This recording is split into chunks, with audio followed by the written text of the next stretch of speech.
You are listening to an MLGA Network podcast. We have a brand new and exciting episode for you today.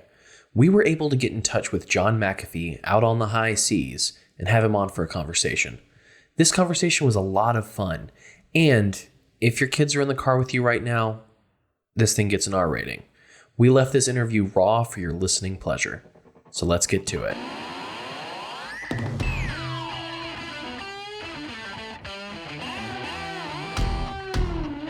Welcome to Make Liberty Great Again, the best damn Liberty podcast that you've never heard of. Phil and I will be your guides as we peer into the ridiculous reality of our society and our government. Let's get to it. Welcome to Make Liberty Great Again. I'm your host, Cam Harless, and with me today is Ryan Burgett from Techno Agorist. Howdy. Today we actually have a very special guest on the show. You may know him from opening up any computer since the late 80s. We have cybersecurity expert, past and future presidential candidate, pirate on the high seas, and overall badass, Mr. John McAfee. Welcome to the show, and thank you for talking to us today. Thank you for having me. And that was a wonderful intro. I think that's the best I've ever had. I strive to please. All right, so one of the things that has really interested me lately was the documentary that horribly condescending woman made about you a couple years ago. I'm sorry. Nanette Burstein. Okay. Right. Big glasses. I felt so sorry for her. I did, because she had done a quote documentary about 14 years ago about some high school kids, and it was sold as a documentary, and afterwards it came out that she had controlled the entire script and threatened to throw people off of the program, or like your characters ended if they didn't do the script. It was like, I thought, God, yeah, that must have been fun for her. Poor thing. I mean, of course that would be found out. Well, anyway, she's so naive. That's the problem with her, and that's what my heart went out to. I've never seen that documentary, but listen, I've heard about everything. I haven't seen it because I don't think spending 2 hours somewhere is watching someone else's view of me is going to help me. I mean, I have lived in my shoes, so I know what's happening. But in any case, it's no question. I'd be happy to answer. Oh yeah, one of the big takeaways I had on it was that it seemed completely like it was a case of yellow journalism, like it was there to smear you. Of course. Let me. I'm not going to tell you the background totally, because it would embarrass both the director in that and the producer, Jeff Wise, who is truly, if I have an arch enemy in life, it's Jeff Wise.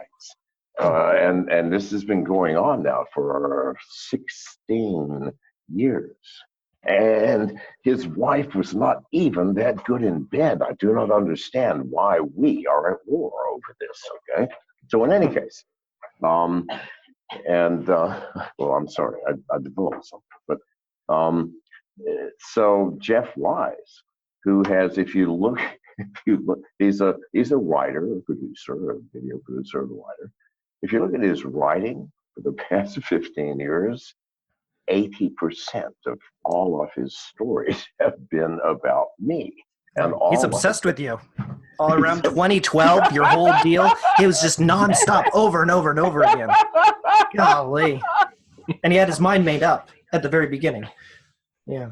Yeah, well, listen, it has nothing to do, what it has to do with is a personal issue between Jeff and I. It's a personal fucking issue, all right? And I can't get past it. And maybe I slighted him in some way by whatever actions I did. But I did not take those actions on my own volition, right? At least not initially. And all I could do was apologized, which clearly after 15, 16 years has not been accepted. So there's your story, folks. The story is a movie producer, God knows how he got that status, and writer of docu-fiction focused on me for personal reasons. End the story. Right. Well, I loved the ending of the documentary. What was the ending? What was the ending? I know at the end, she read what she called your final email to her. And what you had said is, quote, "I am merely doing what I always do, which is F with the media as much as I possibly can. You are my magnum opus." Yes. That was beautiful. I cheered. I went, yes! That just made me so happy. That was the especially ending. after that mess of a documentary. Then who cares what the rest was about? Exactly. Yeah. I mean, clearly I succeeded, did I not? You did. Yeah, that was. I'm surprised she let that in. God, I am too. See, that shows how naive she is. So let me tell you something about that movie. Okay. The net result of that movie falls into two almost equal groups of people. Those who go, "You're a vile madman," and those who go, "God damn, you seem pretty cool to me." I don't know. Okay? So the net thing is, it's a wash, people. What it did do is add to my status as a scoundrel, which doesn't hurt, okay, or my status as something. It's impossible for the mainstream media to smear you if you are truly free in your actions and responsible for them, which I am. Say what you want. I'm going to go, yeah, so? Because really, nothing in that movie except the totally absurd, which I've been told again, is that I paid a hitman $5,000 or $10,000, whatever it was, $5,000 to murder someone. I wrote a check for $5,000 to this guy, and instead of, taping it under a park bench downtown in San Pedro or something, I give it to my caretaker for the property because I'm too goddamn lazy, and say, "Here, could you give this to Eddie McCoy?" Now, yeah, of course, Eddie McCoy was a hitman. All right, everybody knew that. He'd never had a bank account, and neither have I ever heard of any hitman ever taking a personal check. Would you please whack this guy? I'm going to write you a check for this amount. In the memo line, it says, "Kill that bastard." Yeah, please, people, use your common fucking sense. See, this is why I say she's naive. She believed stories like this. Or she made them up. It doesn't matter. They're so absurd. Plus, good God, somebody kills my dogs and I think it's my neighbor, which I never did. He owned dogs. In my mind, people who own dogs don't poison other dogs. But it doesn't matter. Okay? The main issue is, would I, 24 hours after believing that someone had done me harm, would I choose them to whack me? What madman does such acts?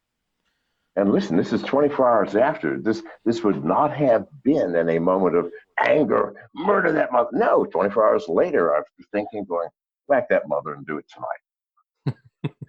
What idiot? Here's a check. Idiot would do that. Even waiting 6 months might be not long enough. Please God, people. It's a bad strategy. So the things that people have truly grilled, what about you giving this check to this guy? What? Are you crazy? Or no, nobody does shit like that. Nobody. In the heat of passion. You find your dog's murdered, they're bleeding, and you go, "I'm going to murder that motherfucker," or send someone. You don't wait 24 hours. Well, speaking of, crazy stories, Cam, you want to ask? Oh, one funny thing we saw is you had posted a meme the other day with you and Jeffrey Epstein sitting next to each other. Yes, yes. And it made me go, I want to know what John McAfee thinks about this whole Epstein didn't kill himself thing. So personally, I have a working theory that Epstein was actually a deep state asset, that the CIA used his... What word do I want to use? What he's good at to make people do what they want.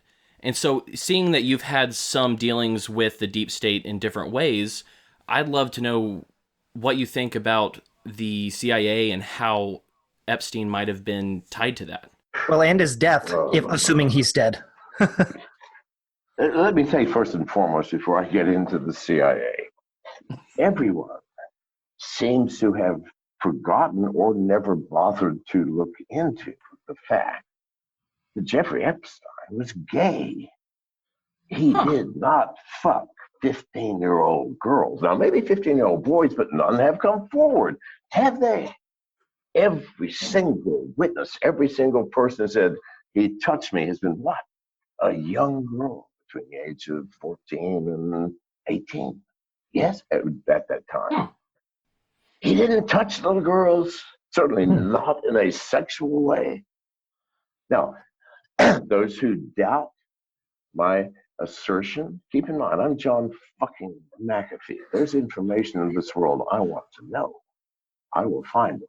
And that little tidbit is something that you people can find with no more than 10 minutes searching on Google. I promise you, you will see, oh my God, McAfee was right. When it comes to information, I am always right. I invented cybersecurity, people. I know what threats are, and the threats are surveillance. The threats is data and access to it, transmission of it. I promise you, people. Do you think he's dead? Yes, absolutely. Do you think he killed himself? Absolutely not. People, what is wrong? I mean, he's 6 feet, 1 inch tall, who decided to hang himself from a 5 foot, 7 inch bunk. I mean, allowing for slack in the rope or what have you, you would have to lean down and pull your feet in the air and hold yourself with your feet in the air for up to 3 minutes. During which time you would probably put your fucking feet down. I don't know. I've never been in that situation. I'm just, imagining. And it happened just a few hours after they moved his cellmate, who had been with him in jail the entire time. A few minutes before they took his cellmate out. What did that remove? The only possible witness other than the security cameras. What about the security cameras? Someone had misaligned the fucking security cameras. So everything was seen except Jeffrey's cell and entrance and access to it.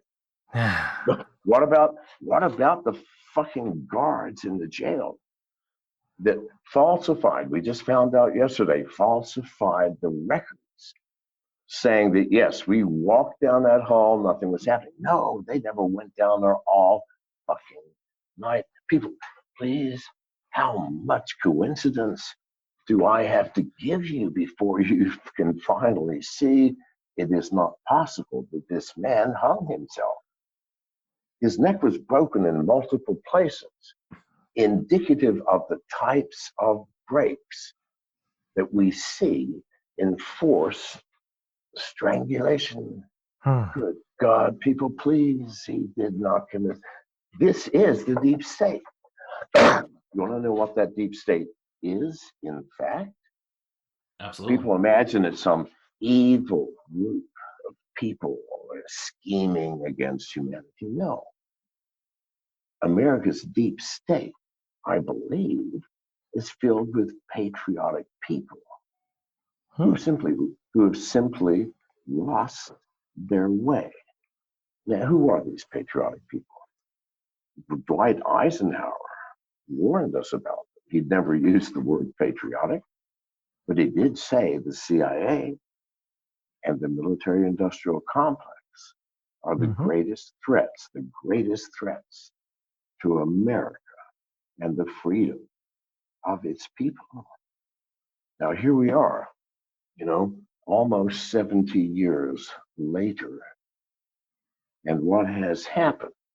The CIA, which, as we all know, has branches and operatives in every country, in every city, in every neighborhood, in the world, and who really controls all the drug operations of the world. How do you think they fund themselves, people? The CIA is a lifetime job. You come in at 22 or 23 or 20, you're there for life. You don't quit.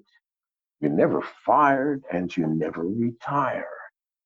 You might get wet if you truly fuck up. But other than that, this is your job for life. And what is your job? To protect America, to do everything in the national interest. And this group, which was created less than 75 years ago, did not exist at the beginning of our Constitution. This group knows every fucking thing in the world, everything. And these lifetime employees spend their lives analyzing, understanding, evaluating international relations, political alliances, countries' histories and cultures, languages and religions. And it took them dozens of years to reach the level of understanding that they are at. And we have a president coming through. And by the way, the CIA calls presidents transients, as they do every member of Congress. Transients. Well, they're there for 4 fucking years, maybe 8 at the best, they're gone. They let a new one to deal with. And so do you think that the president sits down in the Oval Office and the CIA explains the world to them that the president is capable of even understanding the remotest piece of that without years of education and understanding, which they don't have the time for? So what the CIA does is provide information about the world to the president, to the Congress, that's in the CIA's interest. And they do this through a thing called need to know. Presidents don't get in the Oval Office and call and say, hey, do we have aliens? Wake the fuck up. If we did or did not, the answer is the same. Mr. President, I'm sorry, but in the short term that you're here, you do not have a need to know. This is how it works. This magic need to know power. It's the power of the veto, the most powerful of all forces. The power to say, I don't care if your committee has spent 35 years and you have all the evidence in the world, you spent trillions of dollars. I've got the veto power to say, nope. That's what the power of the need to know is. Please see how simple the math of this is. So when the CIA wants something like Iraq, too fucking powerful in the region for what the CIA's intents for that region were. What's the simplest way to get rid of that power? Neutralize it. Go to the President Bush, let's tell him, for example, hey, let's tell him that there's nuclear weapons there. He will have to go to war. Duh. We know George. We know George, if in fact we tell him there are nuclear weapons, he will bomb the shit out of that country. So what they do, Mr. President, we have with 100% certainty a guarantee that the Iraqis have nuclear weapons and missile capable of reaching our closest allies, even England. What is Mr. Bush going to do? Bomb the shit out of Iraq. Mm-hmm. This is how the CIA operates for these people. And again, I'm not saying it's a bunch of evil people going, no. I think most, maybe all, truly love America and truly are thinking they're doing what's in the national interests. But for them to do that, they have to pervert our basic constitution, our right to privacy, and monitor all of us to make sure that none of us are the enemy. Do you see how perverted this has become? Yeah. Right. We cannot allow this to continue. The CIA has taken control of our country. It no longer matters who's president. Please, let me ask you something. Anybody out there who's experienced more than a couple of presidential elections as an adult, did anything in your life change? Did a single hair on your head waft in the residual wind on that election? No, nothing in fucking life ever changes. Why? Because presidents are simply puppets. It doesn't it doesn't matter. The CIA gives a flying fuck who they are. They are all controlled. So is Jeffrey Epstein controlled? Jesus, now you're back on issues of a concrete nature. And a concrete nature means information. That's what's concrete. And information is both my business and my passion. And I cannot tell you that.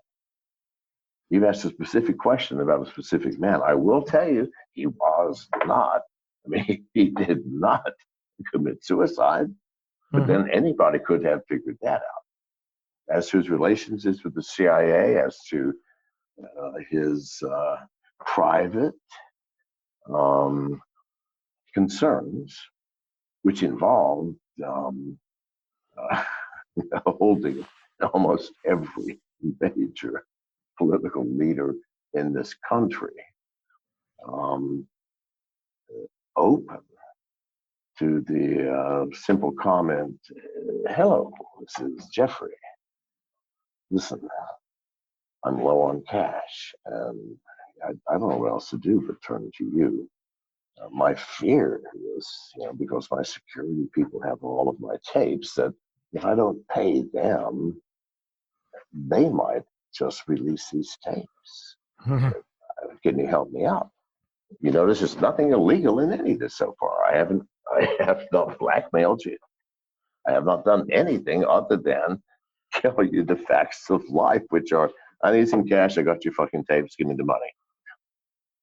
This is how it works, people.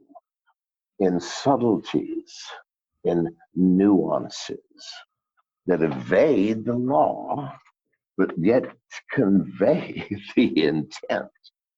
Information is power. Information is it. That's all there is. When our government, by the way, reaches the level of power where it knows everything about every citizen, what will we be? We will be citizens of the most powerful totalitarian state ever conceived by the human mind. Yikes.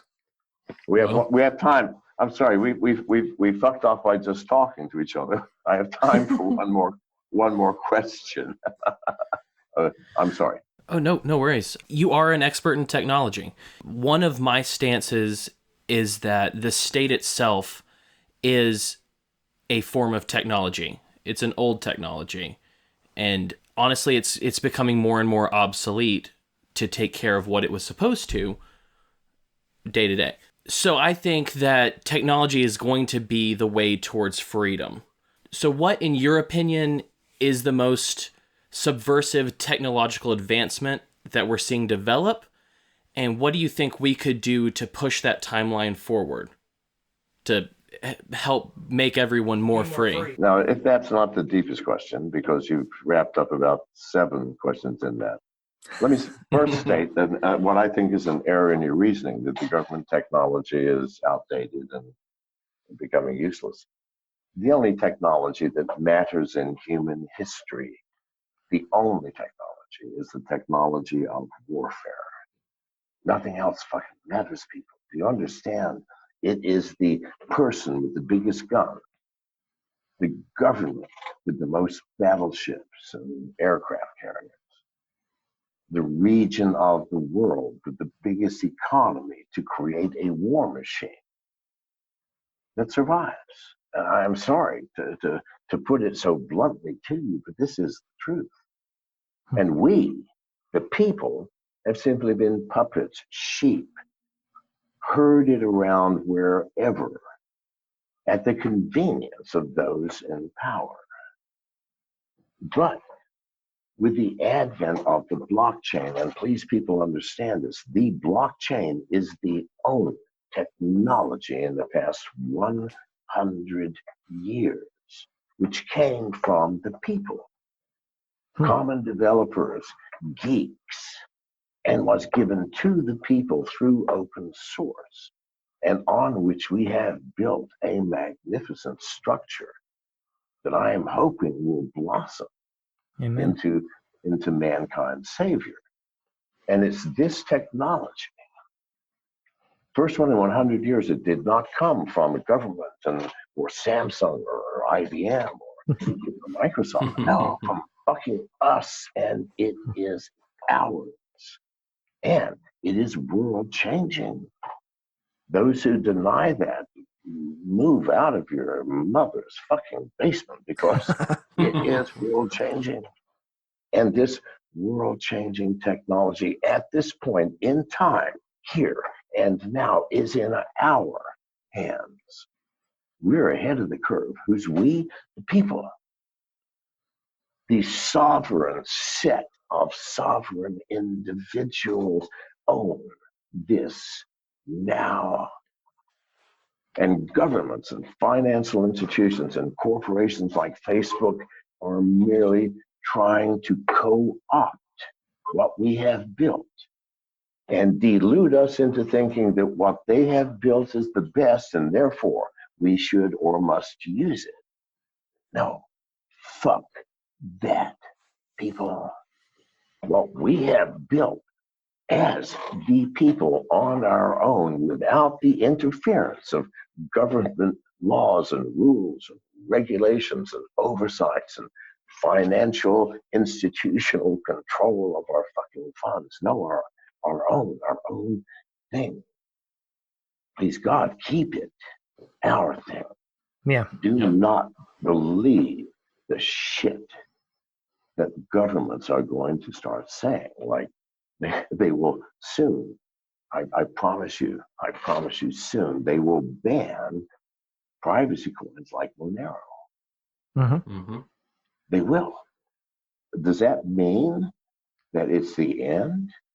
I mean, please people, have you ever heard of civil disobedience? What does civil disobedience mean? It means that I am refusing to obey a law, which in fact, by disobeying, harms no one. It's not like, oh, okay, I'm going to disobey the law of robbing a liquor store and rob. No, that's not civil disobedience. No, civil disobedience, I refuse to pay my fucking taxes. Am I molesting anyone? No, that's civil disobedience. Right.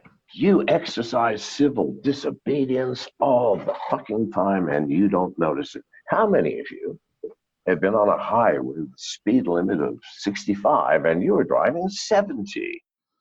That's civil disobedience. Your choice going, you know what? Fuck it. It's such a minor goddamn thing, 5 miles an hour. No, that's one. Smoking weed. I don't know if anybody out there, I don't know how many users you have, but probably out of the whatever number, at least one of you maybe knows somebody who smokes weed. All right. Well, I'd say most of them probably do. Yeah, at this point. actually, it's getting to the point. Maybe does anybody know anybody who does not smoke weed? That should be the fucking question. And yet, even now in America, in some states, mere possession of a joint is years in prison. Mm-hmm. Right. And yet, what happens in every state? The number of marijuana smokers is constant. So the law does not matter if the law is unjust. And it is unjust for anyone to say that they have the right to tell you what to do with the fruits of your labor, Amen. the sweat of your fucking brow. Nobody but you has the right, unless nothing's changed and we are still living in a feudal society where I have grown 1,000 potatoes in a year and the king's army comes by and says, hey, you got 1,000 potatoes, we're taking 250. Without asking whether you need those 250 to feed your children or trade for chickens or something. No, we're just fucking taking it. You worked it, you slaved. We sat up there and drank wine and talked about the crown politics, but fuck me, give me the fruit of your fucking labor. And we're still doing it. What's the difference? They don't send the army by to collect your taxes now. No, they just send you a notice going, pay us this amount, or you. They don't even bother to fill out the forms anymore. They ask you to fill out the fucking tax forms. What do? The government? They just take the checks, walk across the street, and put them in the goddamn bank. Wake the fuck up, people. We have been raped up the ass for far too long. Absolutely. I'm definitely with you on that. Really? Yeah, I'm sorry, but my wife says she's going to shoot me if I don't stop. One more question. I was just going to say, is there anything before you go that you'd like to talk about? We'd like to hear what your future plans are or whatever you want to talk about. We want to hear you. Nobody wants to hear what my fucking future plans are. And if there's only one thing I can tell anybody, it is the following. Do only what you love and nothing else. And if you wake up one morning and you notice that what you're doing is not what you love, then please, God, stop it, and stop it now. Because you're not just fucking up your life. You're fucking up the lives of your spouse, your children, your mother, your neighbors, your boss. No, stop it, please. If in fact you have a job, let's say your job is waking up at 6, getting dressed, kissing your spouse goodbye, commuting to work, sitting in a windowless, airless office for 8 hours or so, and reversing that commute home and having just enough time to go to bed. And you do that 5 days a week. And you continue that for 40 years. And if you don't wake up every Monday with the energy going, God, I can't wait to get back to work. And if on Friday your energy is not, oh, fuck, I wish they were open on weekends. I want to continue working. Not because you don't want to go home and you hate your wife, but no, because you love what you're doing. Right. And if that's not your work life, then please, God, people, wake the fuck up to reality. This is what I want to leave you with. And thank you. I've enjoyed this. I hope at least one or two others of you have. Oh, Thank you. I've This loved has it. been fantastic. Thank you so very much. Yeah, and obviously you're welcome to come back anytime. If you ever want to chat about anything, let's do it. It would be better for you to just contact Janice if you find a spot where no one will take it, like midnight on Sunday, okay? Then call Janice and I will take that spot, all right? Sounds good. Okay, Thank you so very much. all right.